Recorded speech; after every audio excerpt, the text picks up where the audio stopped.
Nossa, um sentimento de, posso dizer, de euforia até, pela maciça participação dos servidores municipais. A gente conseguiu uma união não antes vista em relação, posso dizer, aos sindicatos, em relação até aos servidores, que sempre se ouvia antes a força do CIPROM, e engrandeço muito a força que o sindicato tem, a união dos professores, mas não se via muito essa questão em relação aos servidores do quadro geral da prefeitura.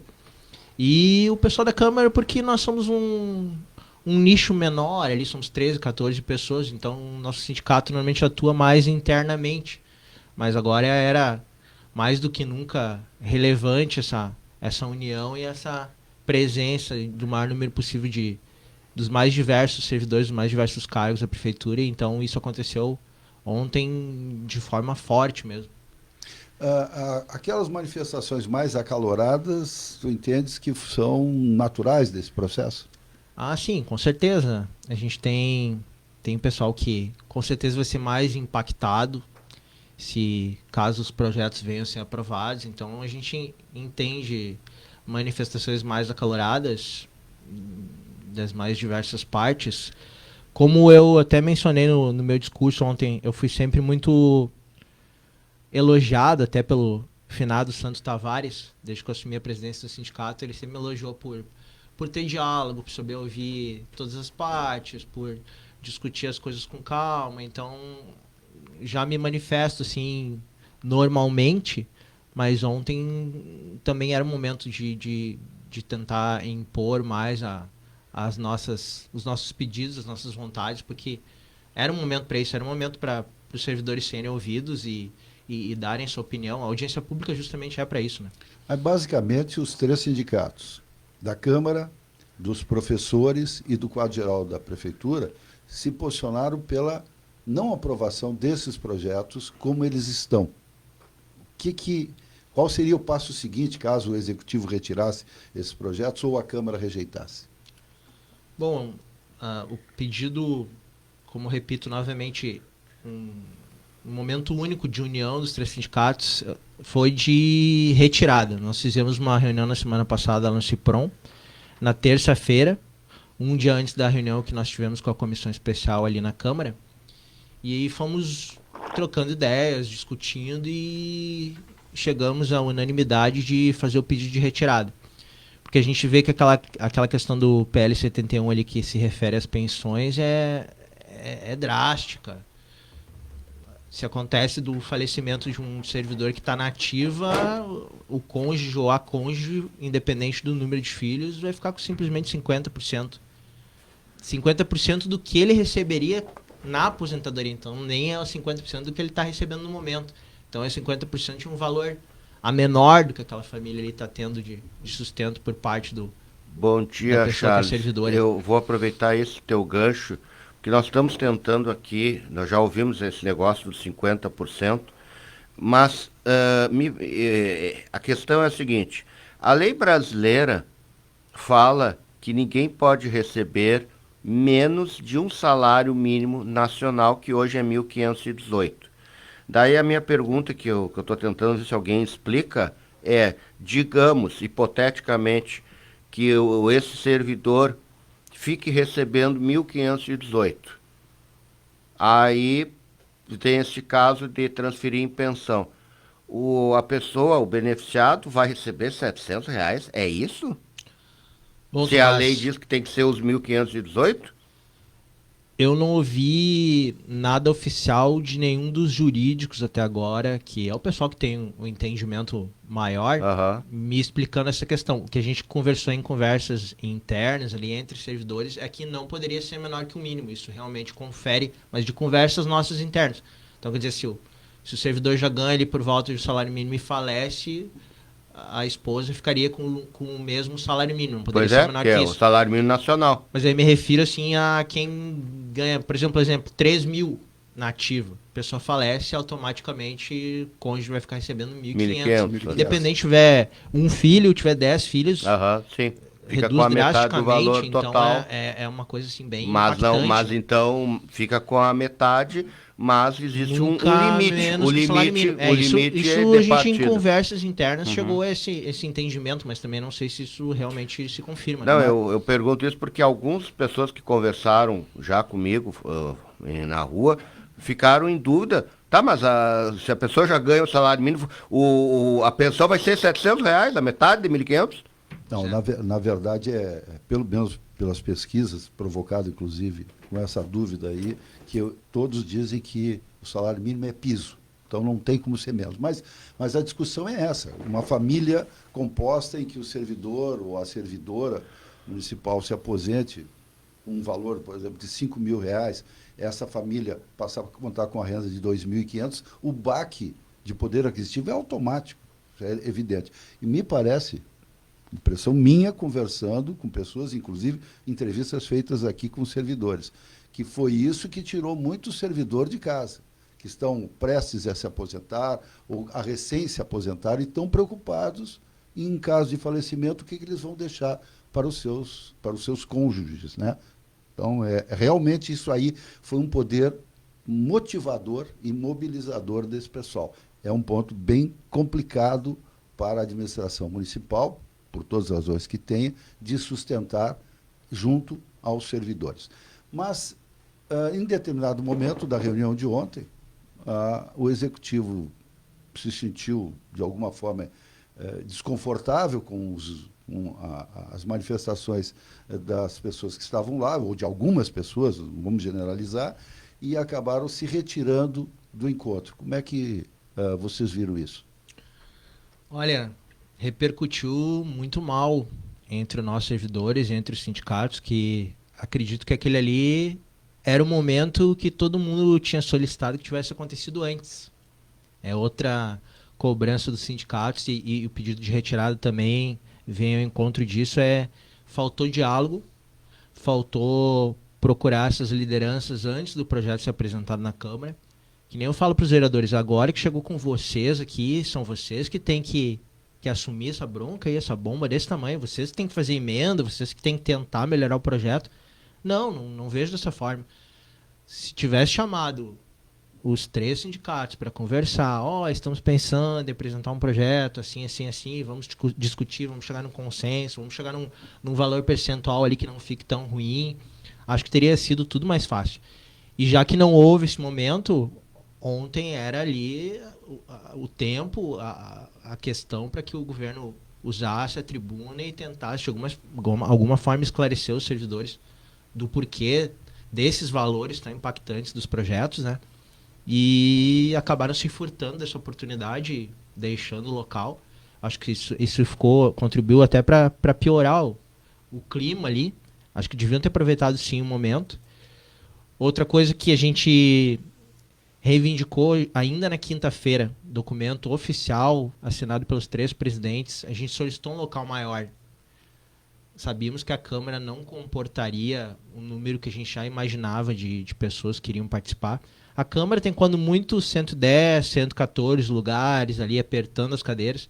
E a gente imaginou que tranquilamente passariam das 200 pessoas que estariam presentes. E fizemos essa solicitação na quinta-feira. Porque a Câmara tem uma equipe muito bem preparada para transmitir sessões, audiências, seja o que for, de outros locais. A gente já fez isso na Sicredi, a gente já fez isso na Ubra, a gente já fez isso em escolas, no tempo de discussões de IPTU e outras coisas. Então fizemos essa solicitação imaginando que daria um número muito grande de pessoas. E, infelizmente, os servidores ficaram apertados, mais de 100 servidores de pé ontem na Câmara, e essa solicitação não foi sequer respondida pela comissão especial. Eles nem sequer nos deram um retorno de que poderia ou não ser em outro local. Bom, então fique claro aqui que a decisão de não fazer um local maior foi da comissão especial constituída pela Câmara. Não é a Prefeitura que estabeleceu onde é que aconteceria, porque a audiência era da Câmara. Exatamente. Não decisão... o Executivo era convidado como os servidores. Agora, neste momento que foi formada uma comissão especial por 3 vereadores de bancadas diferentes, das bancadas maioritárias da Câmara, toda a responsabilidade de quem vai ser convidado, onde vai ser realizado, as oitivas com quem eles vão fazer, é de total responsabilidade deles. Até que o projeto vá à votação ou felizmente seja retirado, como é da vontade dos sindicatos. Né?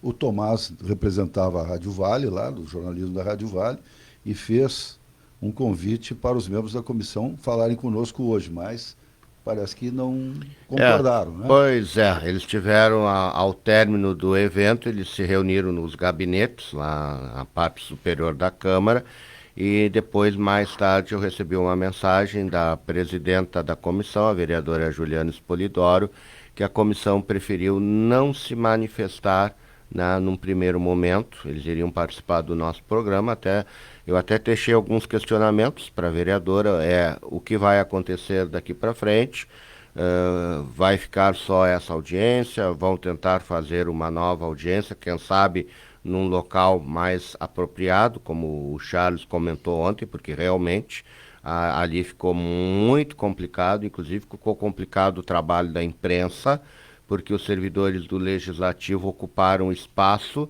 que geralmente é reservado para a imprensa, então ficou muito difícil de trabalhar ali ontem à noite.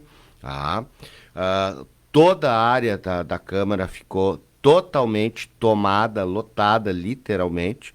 Então, um evento desta natureza, se prevendo, né, tamanha importância, deveria sim ter feito em outro local. Eu acho que Cachoeira do Sul tem muitos lugares, lugares que estão fechados com as luzes apagadas e que poderiam ser utilizados para fazer um evento desse que comportaria 1.000 até 2.000 pessoas.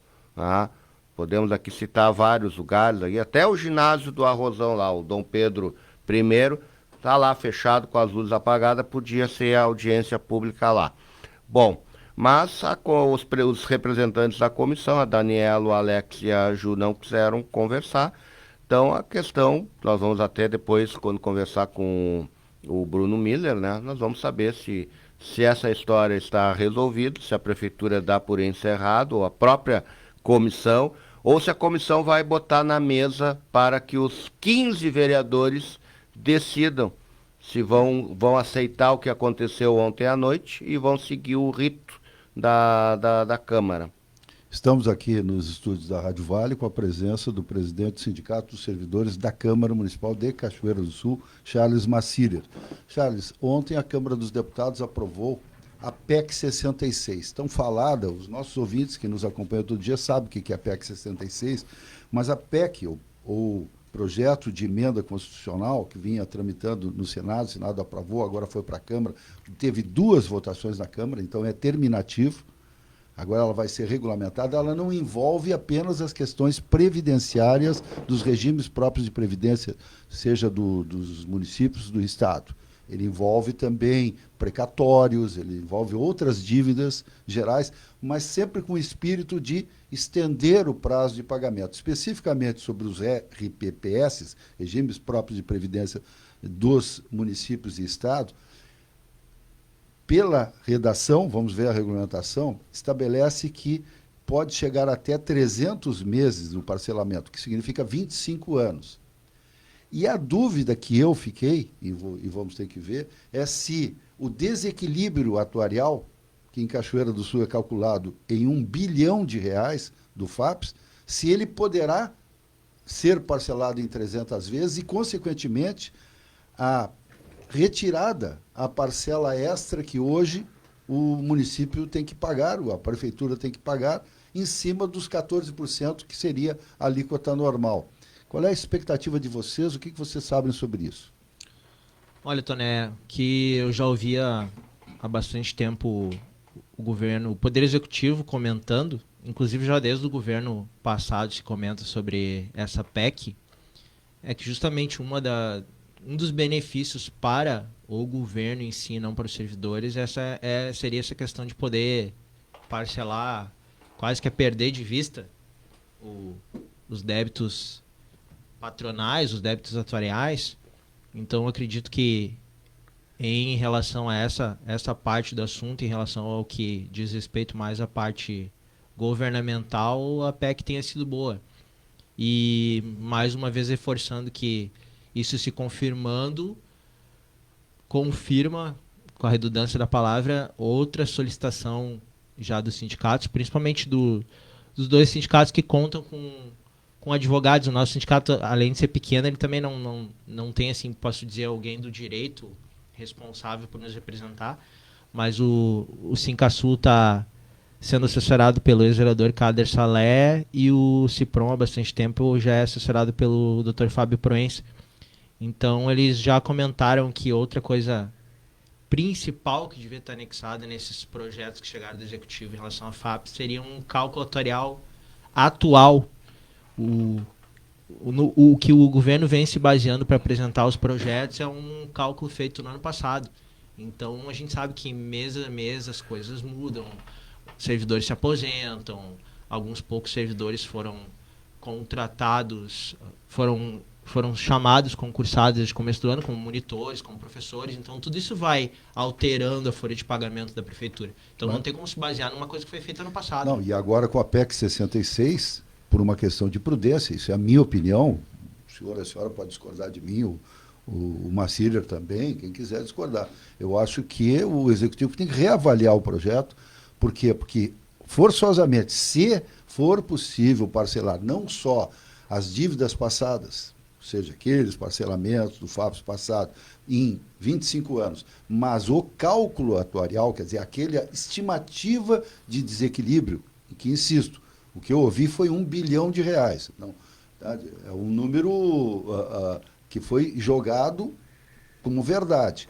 Então, isso vai, obviamente, obrigar todos os municípios que quiserem usar esse benefício de parcelamento em 25 anos de recalcular tudo para saber, afinal de contas, quanto é que vai ficar a alíquota extra, se é que vai existir ainda a alíquota extra a partir desse parcelamento. Claro que, se a nossa dívida do FAPES, Marcílio, for de R$1 bilhão para equilibrar o sistema, a parcela mensal, eu fiz o cálculo rapidamente, daria R$3.300.000 por mês. Quer dizer, é uma redução. Se fala agora que nós estamos pagando em torno de R$4.600.000 de parcela extra por mês. Vai se economizar R$1 milhão e pouco, já é uma economia, mas ainda é um valor alto, porque a dívida seria muito alta. De qualquer maneira, são números. E os números, tem gente que brinca, né? E eu às vezes digo isso aqui. Os números, se a gente apertar bem eles contra a parede, eles acabam falando a verdade. Então, é isso que tem que ser feito. E me parece que seria prudente, independente de opiniões, que atender o pedido dos sindicatos de servidores municipais seja agora por causa desses cálculos que precisam ser feitos. Então, fazer a retirada antes da votação, porque nós teríamos também, Marcílio, e aí quero ver o teu sentimento, como sindicalista e representante de uma parcela dos servidores, e tem aquela possibilidade dos vereadores rejeitarem os dois projetos, sensibilizados com a posição dos servidores, e com isso, um possível novo projeto só o ano que vem, né? Não pode a mesma matéria ser apresentada no mesmo ano legislativo. É isso? Exatamente. O conhecimento que a gente tem, eu não entendo muito dessa parte jurídica e legislativa, como eu trabalho mais na questão administrativa da Câmara, mas é o que se ouve comentar seria essa questão. Então, é mais um reforço para o pedido de retirada. Retira-se nesse momento, que é um momento de inconsistência, não se tem nada embasado realmente no cálculo atuarial atualizado. Foi anexado a um projeto, um estudo ali feito internamente, que apresenta números para a gente, inclusive em relação ao PL 72, ali, de como ficaria o orçamento da prefeitura se os servidores parassem de contribuir sobre benefícios como adicionais, como triênios, como horas extras. Então, o PL 72 fala mais ou menos disso.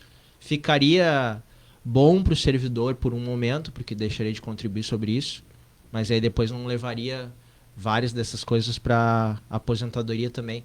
Então, o governo chegou a anexar alguma tabela em relação a isso, de quanto de economia teria com a parte dos servidores, deixando de arrecadar FAPES, se eu não me engano, em torno de 150 mil mensais, e mais uns 550 mensais que o governo deixaria de pagar pela parte patronal sobre esses benefícios, que daria em torno de 700 mil de economia mensal para o executivo. Isso foi o que foi anexado no projeto, mas é o que eu volto a afirmar. Um cálculo atuarial de julho de 2025 nós não temos para realmente confirmar se os números são esses. Né? E aí a reação óbvia de quem se preocupa com o ingresso de recursos no FAPES para bancar aposentadorias e pensões, bom, mas se entrar 700 mil por mês a menos, vai aumentar o desequilíbrio e não diminuir. A propósito, Charles, eu fiz rapidamente, baseado na folha do mês de junho, que é a última folha que a Prefeitura pagou e que o FAPES pagou, e cheguei à seguinte conclusão, arredondada. Nós temos atualmente um servidor e meio contribuindo para um aposentado, quando o mínimo de equilíbrio seriam necessários 3 servidores ativos contribuindo para aposentadorias e pensões de 1.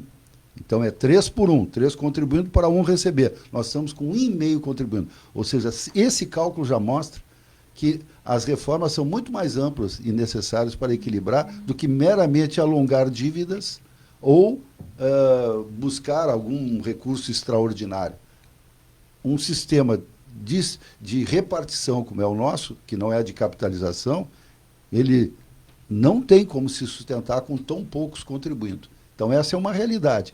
E quando tu falaste que chamaram servidores, sim, chamaram 95 professores, mas monitores eu nem falo, porque chamam monitores porque os monitores estão pedindo demissão. Entram no quadro da prefeitura e saem, quer dizer, conta zero. Rotatividade absurda. Absurda, porque o salário é baixíssimo e as pessoas acabam não se adaptando a essas funções de monitores. Então, o que eu observei?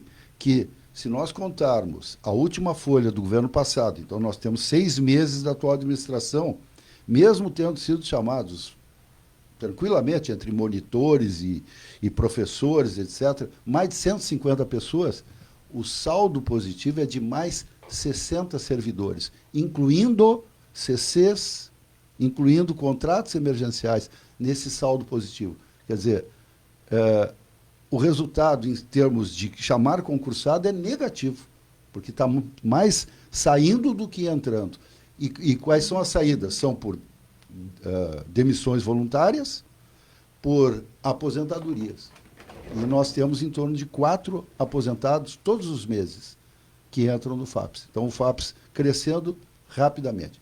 São muitos assuntos, quero agradecer aqui ao Charles Massira, mas a gente vai buscar esses dados para compor o quadro como um todo. Muito obrigado, Charles. Obrigado, agradeço imensamente. E é aquilo, são muitas questões ainda a serem debatidas, muitos números, muitas discussões, e essa conversa vai persistir aí durante o ano todo, com certeza. Muito obrigado. Nós estivemos ontem presentes na audiência pública na Câmara de Vereadores, uma audiência organizada pela comissão especial, né, que analisa os projetos que o Executivo encaminhou. Os servidores, obviamente, se organizaram no sentido de protestar, e nós, obviamente, entendemos que isso é legítimo, né, dentro das regras de urbanidade, de respeito, e estávamos preparados para isso, né? É importante que se diga que o protocolo da audiência pública foi elaborado e determinado pela Câmara de Vereadores, né? Essa questão de quem falava primeiro, se o prefeito falaria ou não falaria, né? Então, nós nos submetemos ao protocolo da Câmara de Vereadores. Durante as manifestações dos sindicatos, e antes mesmo disso, sobre aquele protesto todo, mas tudo faz parte e é legítimo que isso aconteça, nós estávamos preparados para isso, né? Porém, como nós respeitamos, sempre tivemos o respeito com os sindicatos, e eu vou falar por mim especificamente, eu já relatei isso várias vezes e vou reiterar mais uma vez. Eu conversei várias vezes com o sindicato antes dos projetos serem encaminhados para a Câmara de Vereadores. Eu me desloquei aqui da prefeitura num ato de extrema humildade desprovido de qualquer vaidade, até o escritório do meu colega, amigo, pessoa que eu respeito, a família, sempre tive muita relação, os meus pais tiveram muita relação com os pais do Fábio Proença, desprovido de vaidade, fui até o escritório dele, levei os projetos na íntegra, antes dos vereadores terem acesso aos projetos, entreguei, deixei na mão dele, a gente debateu em conjunto, a presidente do Cipron estava em conjunto, o prefeito chamou todos na São José, e outras tantas vezes que os sindicatos e os servidores, não só o sindicato, mas servidores individuais e outros grupos que se formam, vieram até a prefeitura e nós mostramos e debatemos e explicamos o projeto. Então, o único ponto que eu rechaço, com muita tranquilidade, porque eu não vou entrar nessa narrativa de enfrentamento, nesse jogo para a torcida, que não é o meu perfil, a questão que eu rechaço é que não há diálogo com o servidor, sempre houve, eu sempre discuti com todos, eu sempre entreguei os projetos para os advogados, meus colegas que representam os sindicatos, né? Então, a única coisa que nós esperávamos ontem era respeito. No momento em que a secretária da Fazenda sobe à tribuna e vai falar, muito embora tenha algumas pessoas hoje que eu ouvi dizendo, mas que isso foi um circo armado, que isso o prefeito não queria falar. Não, muito pelo contrário, eu confesso que eu sugeri que o prefeito não fosse, porque o prefeito já explicou inúmeras vezes e que deixasse que eu e a secretária da Fazenda fôssemos até lá. Mas o prefeito, como tem o perfil de não fugir da raia e tem convicção do que está fazendo de uma forma muito tranquila, porque ele não é contra o servidor, ao contrário, ele quer tentar achar uma solução para o problema a longo prazo, ele se dispôs a ir. Mas algumas pessoas, não todas, obviamente, mas um número de pessoas impossibilitou que a secretária, por várias vezes, continuasse a sua explanação numa nítida falta de respeito que eu não coaduno, porque eu não interferi na fala de absolutamente ninguém. Eu ouvi vários argumentos que eu discordo veementemente, que eu acho que são argumentos demagogos, de torcida, e que eu ouvi silenciosamente, com respeito, o prefeito, a secretária e todos os demais representantes do executivo que estavam lá. E na medida em que, do outro lado, não há respeito, os bons acabam pagando pelos maus. Então, foi sugestão minha, eu levantei e avisei o prefeito e ainda disse, vamos embora, porque daqui a gente não vai conseguir fazer nenhum tipo de explanação com tranquilidade. Bruno, então, por isso a gente acabou indo embora. Bruno, depois da fala da secretária Rita, quem é que iria falar? Era você ou era o prefeito? Não, o protocolo...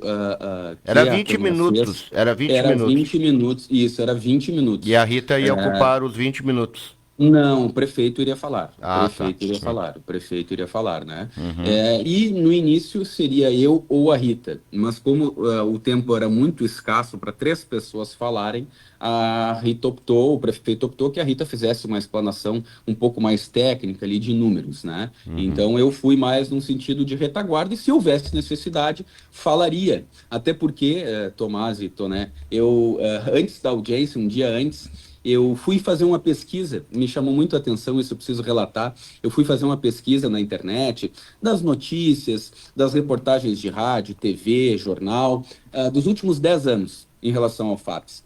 E eu presenciei algo muito interessante. O enredo é exatamente o mesmo. Em 2021, por exemplo, quando a gestão anterior encaminhou o primeiro projeto dentro das possibilidades de reforma da Emenda Constitucional 103, que fez a taxação sobre os inativos, o Cipron apresentou um parecer jurídico exatamente igual ao de hoje, só mudou a data. Eu desafio, a data é só a data. Os termos, as palavras, os argumentos são iguais. Falta de cálculo atuarial, a questão do censo. Esses foram os argumentos utilizados para dizer que o projeto da gestão anterior era ilegal. O projeto foi aprovado. E eu questiono, por que o Cipron, se tinha tanta convicção jurídica na ilegalidade do projeto, por que ele não judicializou a matéria? Por que ele não buscou a justiça, que é o órgão legítimo, para dizer quem está certo ou errado, para derrubar o projeto? Ele silenciou. Sabe por quê? Porque não existe convicção jurídica. Eu tenho dito, nós não podemos buscar filigranas jurídicas para justificar ou pseudo-argumentos jurídicos, com todo respeito aos meus colegas, para justificar ser contrário ao projeto. É muito mais digno dizer abertamente, com coragem, sou contra, não tenho solução e não quero saber do dia de amanhã. Simples assim, mas diga, porque buscar filigranas jurídicas para inviabilizar o projeto não nos leva a lugar nenhum. A realidade que eu insisto e que a gente acaba não aceitando, e isso eu estou generalizando, é que a solução do FAPS ela não está num ato isolado, ela está num conjunto de ações. O governo anterior, quando aprovou a taxação dos inativos e justificou isso, tá, dizendo que isso seria a salvação do FAPS, também foi, no mínimo, irresponsável, porque era por óbvio que isso também não era a solução, isso era uma parte da solução. Infelizmente, a salvação do FAPS é um conjunto de ações. Por isso, a Emenda Constitucional 103 previu uma série de possibilidades e que o município tem muita tranquilidade para avaliar o que é necessário até ao ponto que a gente consiga fazer o reequilíbrio. Mas enquanto isso, enquanto a discussão ela acaba sendo sempre de narrativas, sempre de jogar para a torcida, sempre com esse tipo de enfrentamento, quem sofre é o servidor, que a longo prazo vai acabar pagando a conta, e a sociedade em geral, que vê as suas expectativas de investimento decaírem, porque o município hoje basicamente trabalha para pagar folha e para tentar honrar o fundo de aposentadoria. Bruno, muito obrigado por participar aqui, um bom dia, novamente nos esclarecendo com muita objetividade e transparência a posição da Prefeitura. E como já perguntou o Tomás, eu insisto, e agora? E daqui para frente, como fica? Toné, nós temos a mesma posição que recentemente eu me manifestei até com vocês no programa, né? O município fez a parte dele. Nós buscamos, num primeiro momento, achar algumas soluções que nos auxiliariam. Tá? Nós fizemos um estudo em relação a isso, encaminhamos, conversamos com as entidades, com os sindicatos, fizemos o encaminhamento para que a Câmara de Vereadores faça a sua análise. Né? E assim nós permaneceremos. Né? O governo hoje não vai tomar nenhum tipo de medida de retirar os projetos, muito embora ontem nós estivemos em plenário aprovado, aí, acho que tem que retornar para o Senado, a PEC 66, onde a PEC 38 também foi incluída dentro da PEC 66, se eu não me engano, então há uma previsão de aplicação das regras previdenciárias da União aos estados e municípios, né? Estabelecendo aí um prazo de adequação. Então, isso é algo que a gente está buscando informações e está atento, né? Mas hoje o município o executivo ele permanece aguardando com muita tranquilidade a posição dos vereadores, né? O prefeito fez a parte dele.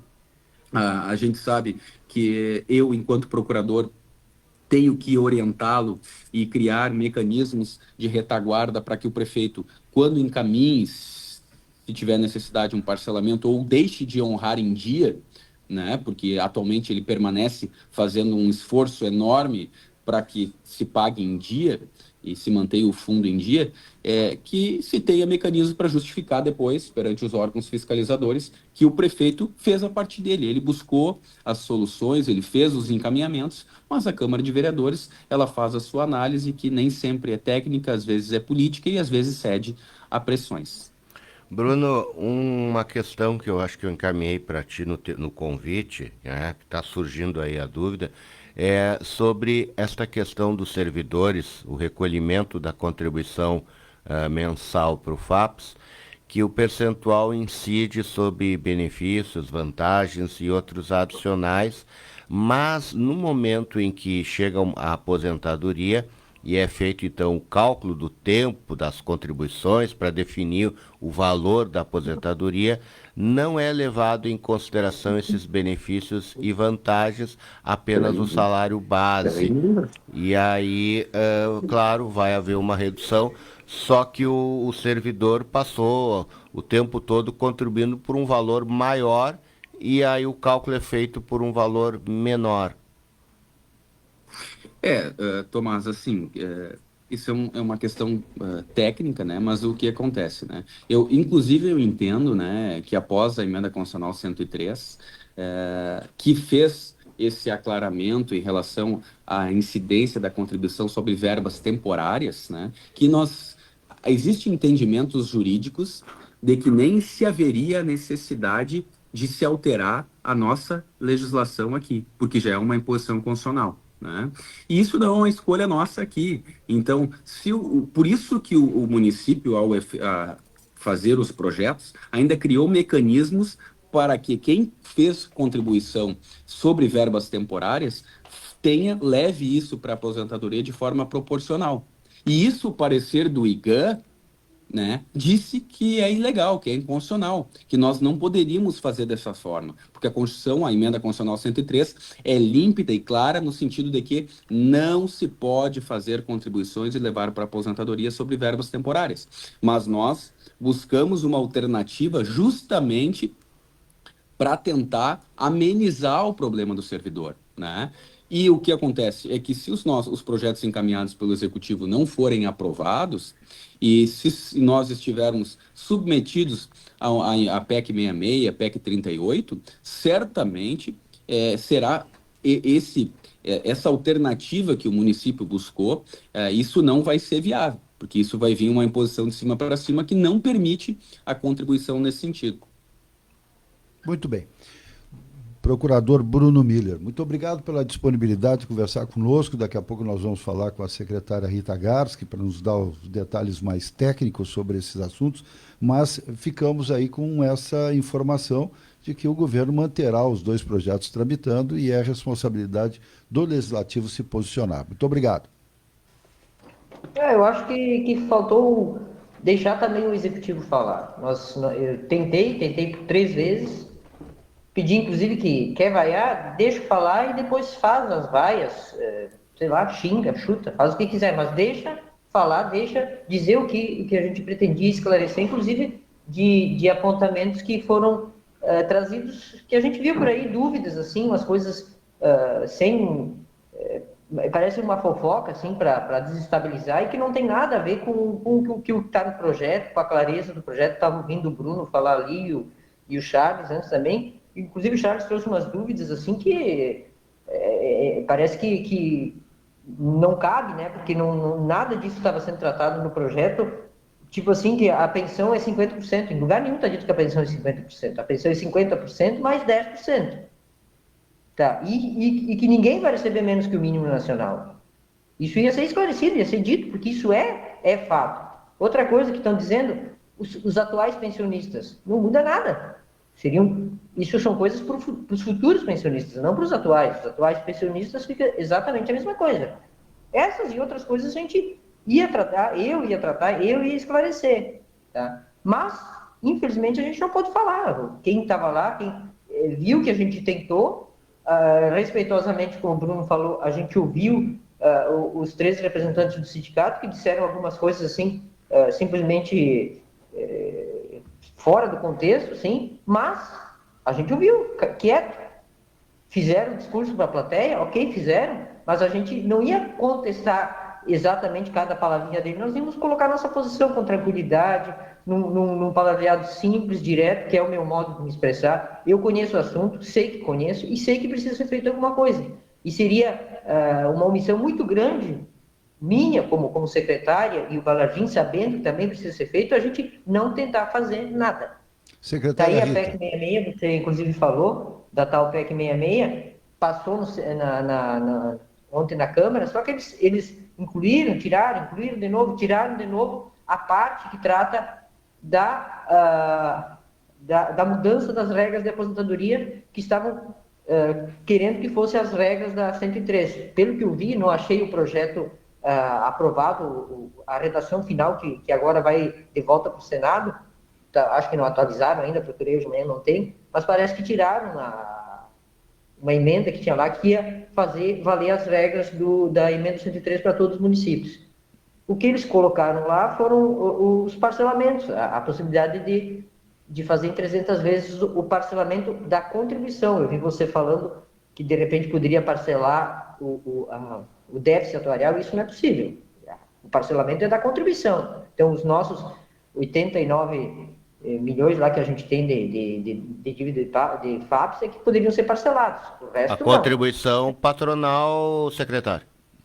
os parcelamentos que existem lá, ou dívidas que já tem, por exemplo, se a gente não tivesse pagado esse ano todo, assim, e precisasse de um novo parcelamento, poderia ser feito em 300 vezes. Se a gente quisesse pegar os parcelamentos existentes e refazê-los em um pacote de 300 vezes, também poderia ser feito. Só que isso está vinculado, e está lá, está escrito no projeto, está vinculado ao município ter a legislação do FAPES atualizada, ter o equilíbrio atuarial. Está vinculado já a uma legislação e uma forma de trabalho que esteja no equilíbrio atuarial, e nós não estamos nisso. Justamente essas leis seriam essa primeira, que a gente já disse que é a primeira, que não é a solução definitiva, elas têm que ser feitas para a gente poder conseguir ter, por exemplo, esse benefício dos 300 meses. Sem isso não se consegue nem fazer os 300 meses. Então, não sei, é nesse pé que a gente está. E a gente quer explicar isso, a gente quer mostrar isso, mas parece que é mais fácil só gritar e deixar do jeito que está e deixa para história. Mas não é a nossa posição. A gente quer que as coisas sejam feitas do modo certo, nós explicamos, reexplicamos e dizemos exatamente por que tem que ser assim. Rita, a PEC 66, então, deve ter sofrido algumas alterações aí, e se não é possível recalcular ou pelo menos transformar em dívida o déficit atuarial, o benefício me parece, numa primeira análise, pequeno para isso. E existe um fato, Rita. Eu mencionei aqui para o Charles Massiller, que é o presidente do Sindicato dos Servidores da Câmara, né, de que eu dei uma olhada na folha de pagamento do mês de junho e fiz um cálculo de padeiro aqui, né, em cima da perna, né, nada contra os padeiros, ele sabe fazer conta assim, é só uma brincadeira popular, estabelecendo quantos estão contribuindo na ativa para os inativos. E cheguei numa relação de 1,5 para 1, quer dizer, 1,5 contribuindo para 1 receber, que é um desequilíbrio total. Seria que ser no mínimo 3, me parece, mínimo 3 contribuindo ativamente para 1 inativo. Então, isso terá que ser corrigido independente de qualquer coisa. Seria um outro projeto de lei? Como é que se corrige a relação 1,5 ativo para um aposentado? A única correção possível seria ter mais ativos. Como é que eu vou ter mais ativos? Como é que a gente faz concurso com um índice de patronal de 65,85%? Com um índice de patronal que a partir de janeiro vai passar a 71,76%. É impossível fazer um concurso, porque nesse concurso eu só aumento a minha dívida. Rita, eu entendi.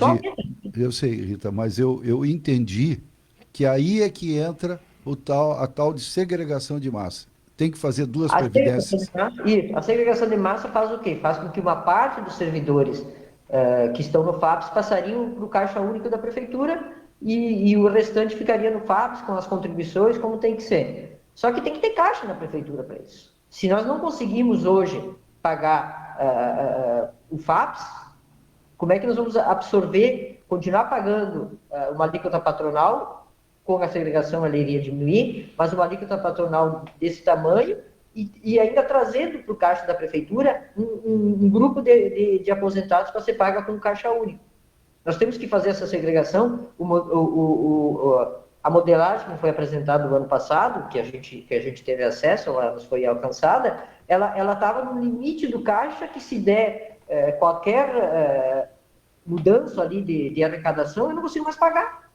Eu simplesmente não se consegue pagar isso. Então, tem que ser uma modelagem mais tranquila. Então, as regras que a gente está propondo agora seriam justamente para quê? Para a gente ter já algumas regras previstas na Emenda Constitucional 113 para conseguir baixar o índice e depois fazer a segregação de massa de uma forma não tão drástica, ser menos pesado para os cofres do município. Por quê? Porque o município, as receitas do município, não pode ser o fim delas mesmas, ou seja, tudo que se ganha de recurso livre, que é o caso, que é o que paga salários, ser totalmente investido na folha de pagamento, entre pagar os funcionários e pagar a contribuição patronal. E aí, acrescento a isso um grupo de aposentados que viria para a prefeitura, para pagar pelo caixa da prefeitura. Então, a gente tem que ter responsabilidade de deixar isso alinhado de uma forma que se consiga trabalhar e se consiga recursos para manter a máquina pública funcionando. Essa é a nossa visão do que tem que ser feito. Esse é o objetivo do que a gente pretende fazer. Secretária Rita Garski, do município de Cachoeira do Sul, conversando conosco aqui no Vale Informação desta quarta-feira.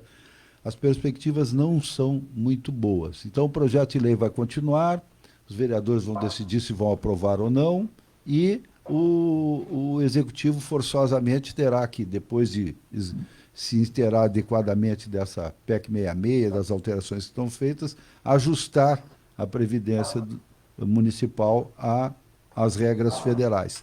No geral, nós continuaremos nos próximos meses do mesmo jeito. Qual é o comprometimento hoje, secretária Rita Garski, em relação à receita corrente líquida e à folha de ativos? No mês passado, em abril, que saiu o último cálculo, ela estava em, acho que era 46 e pouco, né? Mas a gente sabe que ela tem despesas que são despesas de pessoal que ficam, por força de entendimento de regras, elas ficam retiradas dessa despesa, né? E ela é crescente, né? Nós tivemos agora mais de 100, 120, se não me engano, novos concursados, tá? E nós tivemos 50 aposentados. Então, é uma conta assim que cresce bastante do lado dos aposentados e agora deu uma crescida na parte dos ativos, mas ela não compensa, ela não, chegou nesse número que você pegou ali, nós estávamos em 46, agora ficou 1,5, um pouquinho assim, mas ela não cresce tanto, então nosso compromisso com a folha de pagamento ele é muito alto e a baixa de arrecadação a partir do mês de junho, né? Então já o mês passado nós tivemos uma baixa de arrecadação, esse mês também está previsto uma arrecadação menor que os primeiros meses do ano, e aí agora a gente tem que começar a segurar aí o que a gente vai decidir, o que deixa para trás para pagar, porque simplesmente não dá para pagar tudo. Até porque tem, Então, tem o 13º, né? então eu já tenho que começar a guardar dinheiro para o 13º, o 13º tem as mesmas encargos, então se eu tenho uma folha de 8 mil, eu tenho mais um encargo de 4 mil e tantos, então em dezembro eu preciso de 24, 25 milhões para pagar as folhas de dezembro, eu tenho as férias de janeiro, então eu tenho uma série de coisas aí que a gente tem que se preocupar em começar a ter o recurso. Lá em dezembro não vai atrás desse recurso, então eu tenho que agora já começar a guardar, deixar de pagar alguma coisa para guardar esse dinheiro ali, cortar algumas coisas, vamos ter que ver como a gente faz para seguir adiante e levar até o final do ano, tendo sempre a intenção de pagar os salários em dia, de manter as folhas em dia, pelo menos a parte que cabe o pagamento direto ao funcionário. Agora, quanto ao pagamento do FAPES, a gente vai ter que começar a rever como é que vai fazer, o que vai deixar para trás, até que número a gente consegue pagar. Não digo que a gente vai pagar todo, mas a gente pretende pagar uma boa parte. Vamos ver como é que a gente vai fazer. Esses eventuais não pagamentos já a partir desse mês? Não, esse mês eu acho que, pelo que eu fiz o levantamento ali ontem, ali a tesoureira me trouxe aqui, acho que esse mês a gente que tem que ser pago até sexta-feira, acho que a gente vai conseguir fazer. Tá certo. Secretária Rita Garski, obrigado pela gentileza e sucesso nesse esforço de manter as finanças, pelo menos administradas. Ok, obrigado.